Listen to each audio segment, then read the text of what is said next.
bercanda.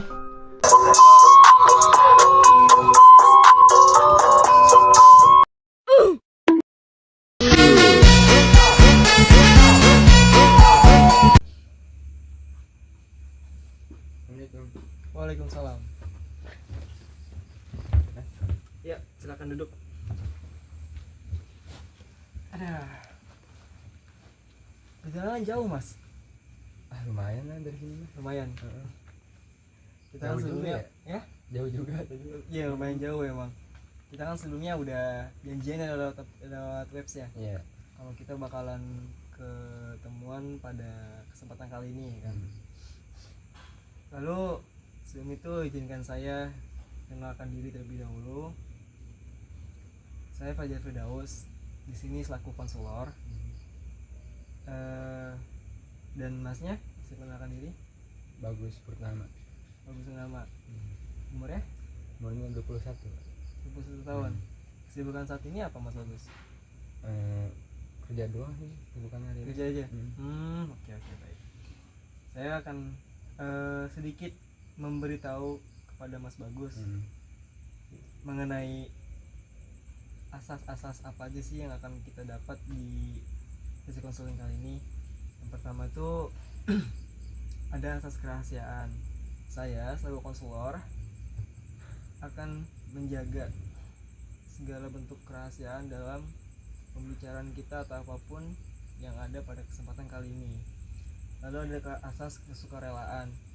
Saya pribadi selaku konselor dan Mas Bagus selaku klien bersukarela menceritakan segala masalahnya dan keluh kesahnya yang Mas Bagus alami kepada saya. Lalu ada asas keterbukaan. Di sini saya sebagai konselor juga mengharapkan Mas Bagus mau terbuka kepada saya. Sebelumnya saya mau tanya, Mas Bagus udah pernah menjalankan sesi konseling? Baru pertama kali ini. Baru pertama kali ya.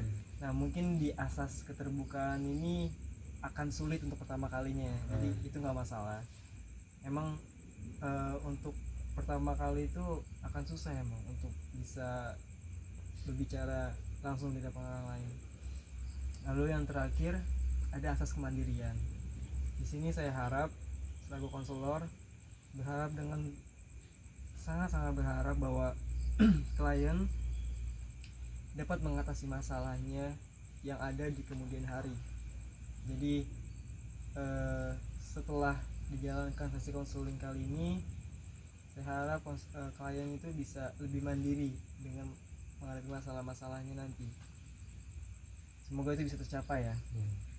Dan selain itu pula, saya akan mengiklarkan sebuah janji konselor bahwasanya saya Fajar Firdaus dengan ini menyatakan bahwa saya sanggup dan bersedia menerima, menyimpan dan memelihara segala data atau keterangan yang saya terima dari klien saya sendiri, Mas Bagus, ataupun dari orang lain, yaitu data dan keterangan yang tidak boleh dan tidak layak diketahui oleh orang lain. Jadi dengan janji ini saya juga sudah memberikan kertas pernyataan bahwasanya saya telah bersumpah. Boleh menceritakan terlebih dahulu masalah apa sih yang Mas Bagus alami ini? Gimana ya, bingung juga sih, soalnya kan baru pertama kali gitu ya. Kan saya juga dapat saran juga dari temen buat datang ke sini ke masnya. Soalnya gimana ya, emang agak sulit ya untuk bisa terbuka dari awal. Oke, biar saya tanya aja spesifik. Permasalahan dalam bidang apa? Pekerjaan kah ataupun dari rumah kah? yang pertama sih dari rumah sih. Dari rumah. Dari pekerjaan. Ada apa dengan pekerjaan? Dari pekerjaan tuh kayak misalnya di dalam pekerjaannya kayak sering merasa lelah, merasa kayak banyak pikiran gitu. Nggak tahu kayak dari sebab kayak gitu tuh jadi sering telat makan, jadi tidurnya kurang. Dari pekerjaan itu ya. Iya. Tapi dari Mas Bagus sendiri nih, kira-kira ada nggak sih hal yang jadi pemicu gitu? Kan tadi Mas Bagus bilang bahwa Mas Bagus itu gara-gara masalah pekerjaan nih, jadi jam tidurnya berantakan. Mas Bagus juga jadi kayak kurang motivasi ketika menjalani pekerjaannya. Nah dari kedua hal itu tuh ada nggak sih yang jadi pemicu menurut Mas Bagus tuh? Ada sih, cuman teman dari teman Rekan kerja. rekan kerja. Ada apa dengan rekan kerjanya? Jadi saya tuh kayak dimanfaatin gitu oleh teman kerja. Misalnya kayak tugas kayak di belakang bosnya itu saya yang ngerjain gitu. Mas Bagus yang handle. Cuman kalau saya yang jujur ke bosnya nggak enak gitu, kayak belum terbuka gitu. Gimana? Mas Bagus pernah menolak permintaan dari teman kerjanya? Saya nggak bisa kalau misalnya kayak nolak kayak gitu. Nggak bisa. Kenapa nggak bisa? Kurang tahu gitu, kayak nggak ada rasa berani gitu buat nolaknya. Kenapa nggak berani? Kurang tahu sih kayaknya.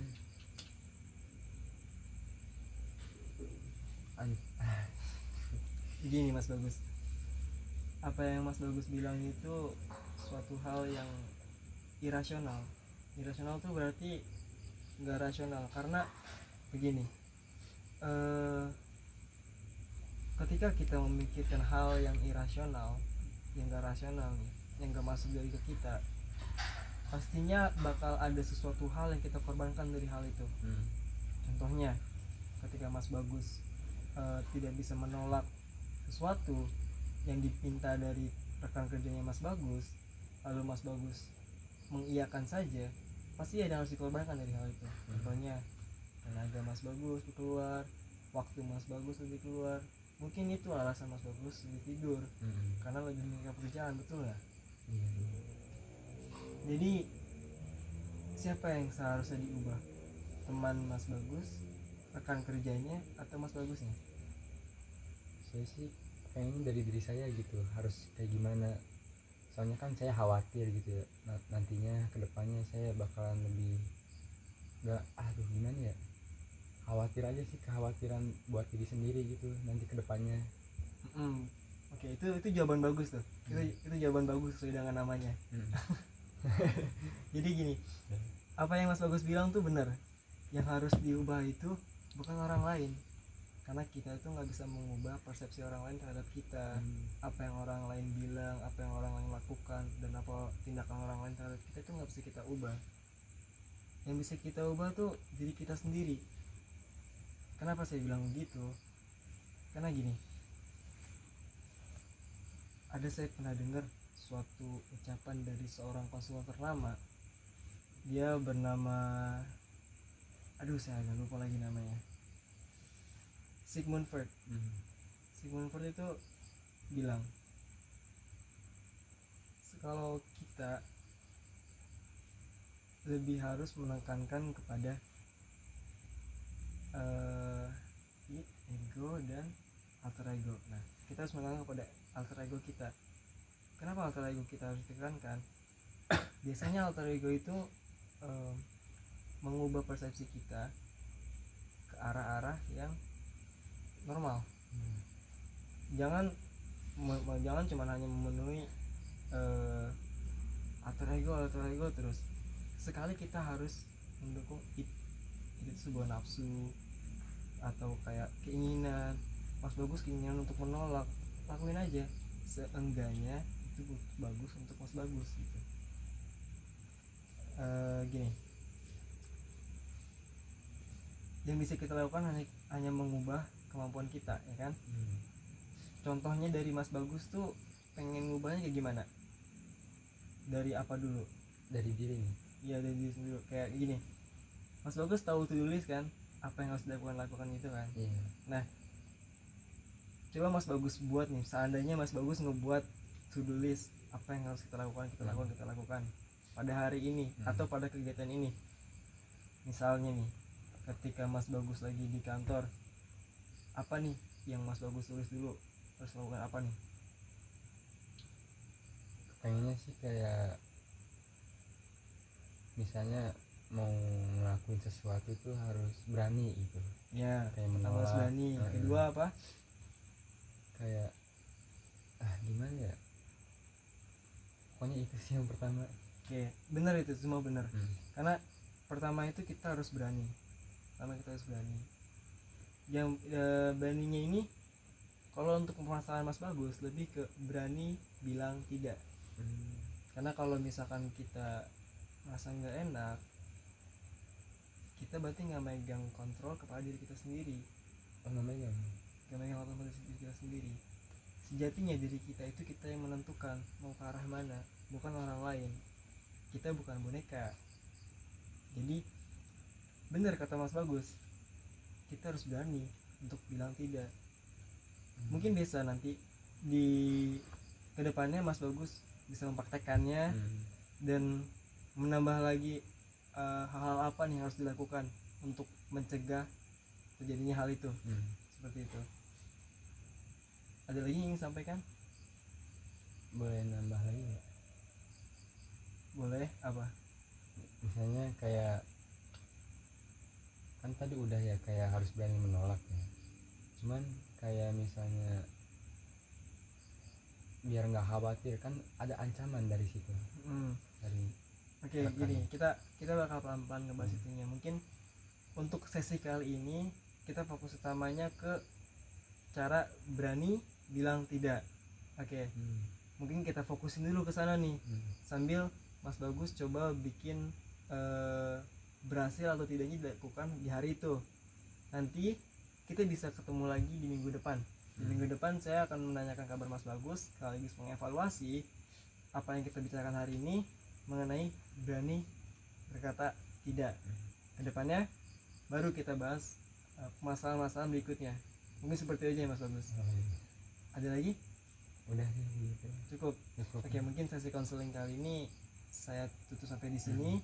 Kita akan bertemu lagi minggu depan ya. Minggu depan. Iya, minggu depan untuk sesi konseling kedua. Karena kan ini masih banyak hal-hal yang harus dibahas ya. Iya. Jadi saya harap saya dapat kabar mengenai perkembangan Mas Bagus yang semakin jauh lebih baik ke depannya. Amin. Jadi salam sukses untuk Mas Bagus. Selamat malam. Makasih Mas ya. Iya. Ayo mari saya antar. Sini Mas ya.